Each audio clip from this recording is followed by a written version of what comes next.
Hello friends, स्वागत है एक नई वीडियो में। अगर आपके पास भी Oppo A5 5G है और आपको भी नोटिफिकेशन स्टेटस बार से वो वाईफाई आइकन को हाइड और अनहाइड करना है तो कैसे आप कर सकते हैं।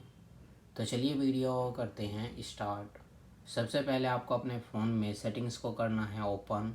ऊपर की तरफ स्क्रॉल करना है, नोटिफिकेशन एंड क्विक सेटिंग्स पर क्लिक करना है, स्टेटस बार पर क्लिक करना है। यहाँ पर आपको मिलेगा वो वाईफाई, राइट साइड में मिलेगा स्विच पर क्लिक करके ऑफ करेंगे तो आपका नोटिफिकेशन स्टेटस बार से वो वाईफाई आइकन हाइड हो जाएगा। अगर आपको अनहाइड करना है तो स्विच पर क्लिक करके अनहाइड कर लेंगे। तो आज की वीडियो में बस इतना ही।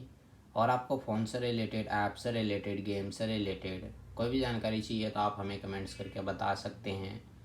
नहीं तो वीडियो प्लेलिस्ट में जाकर आप वहाँ से भी प्रॉब्लम को सॉल्व कर सकते हैं। और हमारा वीडियो देखने के लिए share, subscribe, like, bell icon के बटन ज़रूर दबा दें ताकि नाले वीडियो का नोटिफिकेशन आपको मिलता रहे। मिलते हैं नेक्स्ट वीडियो में एक नई टॉपिक के साथ। तब तक के लिए नमस्कार।